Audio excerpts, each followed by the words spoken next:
बिस्मिल्लाहिर्रहमानिर्रहीम। अस्सलाम वालेकुम दोस्तों, आया उस्ताद अब्दुल गफ़ार तहां ॾिसी रहा मुझो यूट्यूब चैनल।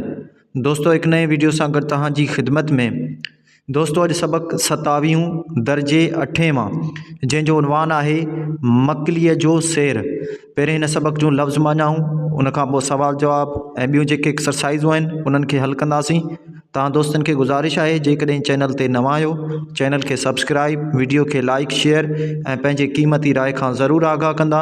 हलूं था सबक जे लफ़्ज़ माना ऐं सवाल जवाबनि जे तरफ़। जी दोस्तों, हाणे सबक जे लफ़्ज़नि जूं मानाऊं लिखंदासीं। लफ़्ज़ अहातो माना ॿाहिरीं चौगिर्द भिति या घेरो। लफ़्ज़ उकर माना चिटसालीअ जो कमु। लफ़्ज़ ऊची माना मथां ही।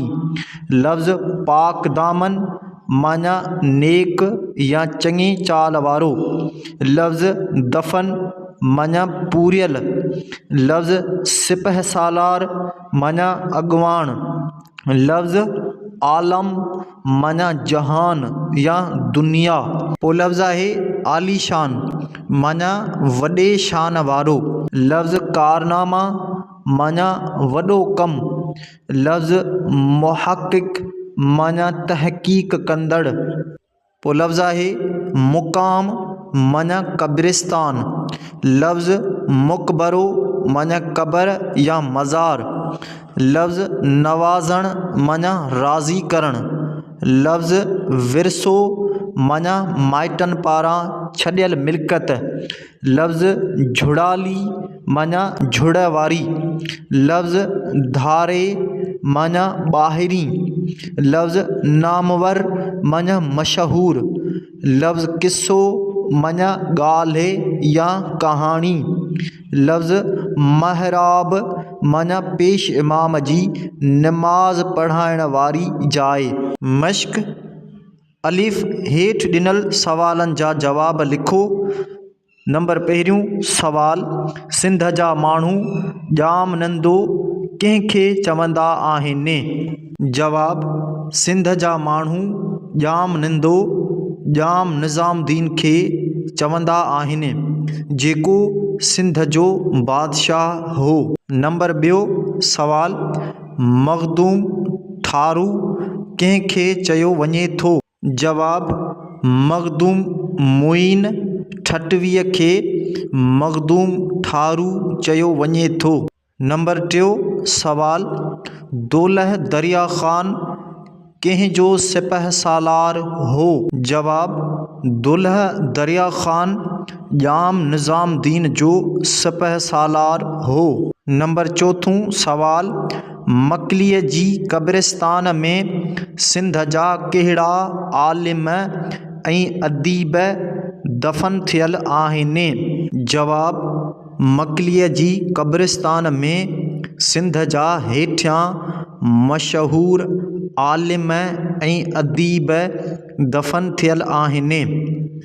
मख़दूम मोहम्मद हाशिम, मख़दूम मुईन ठटवी उर्फ़ मख़दूम ठारू, मख़दूम मोहम्मद हाशिम ठटवी, शेख अब्दुल मजीद सिंधी ऐं पीर हिसामुद्दीन राशिदी। नंबर पंजों सवाल, मकलीअ खे कहिड़े साल में आलमी विरसो क़रार ॾिनो वियो? जवाब, मकलीअ खे 1981 ईस्वीअ में आलमी विरसो क़रार ॾिनो वियो। हेठि ॾिनल लफ़्ज़नि जी माना लिखी जुमिलनि में कमु आणियो। लफ़्ज़ आहिनि मुहक़िक़, ऊची, उकर, आलीशान, पाक दामन, आलम। जी दोस्तों, हाणे लफ़्ज़नि जूं मानाऊं लिखंदासीं ऐं उन्हनि खे जुमिलनि में इस्तेमालु कंदासीं। लफ़्ज़ आहे मुहक़िक़ माना तहक़ीक़ कंदड़। जुमिलो लिखंदासीं, मकलीअ में केतिराई मुहक़िक़ दफ़न थियल आहिनि। पोइ लफ़्ज़ आहे ऊची माना मथां ही। जुमिलो लिखंदासीं, दीवारूं तमामु ऊचियूं ठहियल आहिनि। पोइ लफ़्ज़ आहे उकर माना चिटसालीअ जो कमु। जुमिलो लिखंदासीं, ॼाम निंदो जी दीवारनि ते पत्थर ते उकर जो कमु थियल आहे।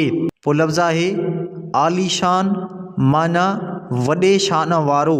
जुमिलो लिखंदासीं मकली में आलीशान मुक़बरा ठहियल आहिनि। पोइ लफ़्ज़ आहे पाक दामन माना नेक। जुमिलो लिखंदासीं पाक दामन औरतूं अल्लाह ताला जूं नेक बानियूं हूंदियूं आहिनि। पोइ लफ़्ज़ आहे आलिम माना इल्म वारो।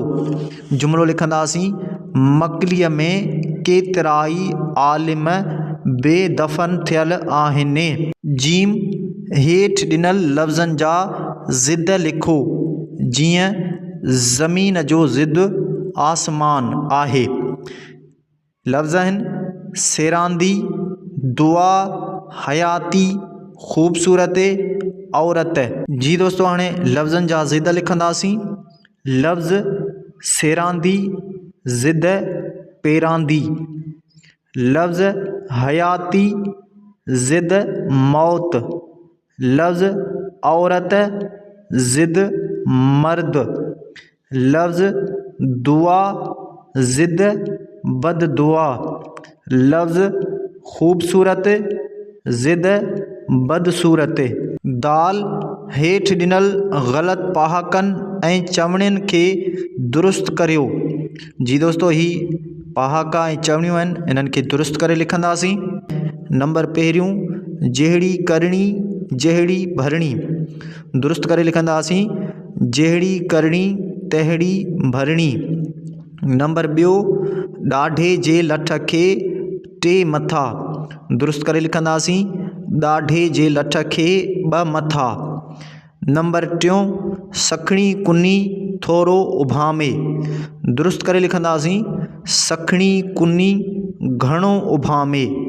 हे पंहिंजे दोस्त ॾांहुं ख़त लिखी मकलीअ जे सफ़र बाबति आगाही ॾियो। जी दोस्तों हाणे पंहिंजे दोस्त ॾांहुं ख़त लिखंदासीं। बख़िदमत जनाब अब्दुल सत्तार शहाणी सदा ख़ुशि हुजो शाल। अस्सलामु अलैकुम। जी लिखिजे थो त हिते सभु ख़ैरु आहे। उमीद त अव्हां ॾांहुं रब पाक जे फज़ल व करम सां ख़ैरु हूंदो। आमीन। अहवाल हिन रीति आहे त कुझु ॾींहं अॻु असां पंहिंजी कार में ठटे शहर जे भरिसां मकलीअ जो क़ब्रिस्तान घुमणु वियासीं। दिलि चाहियो त अव्हांखे ख़त लिखी उन सफ़र जे रोदाद ॿुधायां। असां सुबुह जो सवेर गाॾीअ में वेही अल्लाह ताला जे नाले सां सफ़र शुरू कयो। रस्ते में केतिराई ॻोठ ईंदा रहिया जेकी सिंध जे सूंहं जी तर्जमानी कंदा रहिया। आख़िरकार कुझु कलाकनि बैदि असां मकलीअ जी क़ब्रिस्तान वटि पहुतासीं। मूंखे क़ब्रिस्तान ॾिसी हैरानी वठी वई। मकली क़ब्रिस्तान तमामु वॾो क़ब्रिस्तान आहे। ईअं लॻे पियो त दुनिया जो वॾे में वॾो ख़ामोश शहर ई आहे। हर तरफ़ ख़ामोशी हुई। जॾहिं कुतुबनि ते उकरियल नाला पढ़ूं पिया त क़ब्र वारे जी मालूमात हासिल थिए पई। वॾा वॾा बुज़ुर्ग ऐं वॾियूं हस्तियूं हिन शहर में दफ़न थियल आहिनि। दुनिया जी रौनक आरज़ी महसूस थी। सची ॻाल्हि इहा आहे त असां हिन मौजूदा ज़िंदगीअ खे सभु कुझु सम्झियो वेठा आहियूं, पर दोस्त ईअं न आहे। मूंखे क़ब्रिस्तान खे ग़ौर सां ॾिसी अहसासु थियो त ही दुनिया फ़ानी आहे। असुलु दुनिया त आख़िरत वारी ज़िंदगी आहे। एॾो वॾो क़ब्रिस्तान हिकु ॾींहं में घुमण जहिड़ो नाहे। तॾहिं बि काफ़ी देरि उते रहियासीं। आख़िर शाम जो उतां रवाना थियासीं। हिन दुआ सां गॾु त या अल्लाह तूं उन्हनि क़बरनि वारनि जी मग़फ़रत कजांइ, खेनि जन्नतुल फ़िरदौस में जॻह अता कजांइ, आमीन। राति जो असां ख़ैर सां पंहिंजे घर पहुतासीं। सलाम सभिनी खे ॾींदा, फ़क़ति अव्हां जो दोस्त अब्दुल गफ़ार शाहाणी, भिटशा।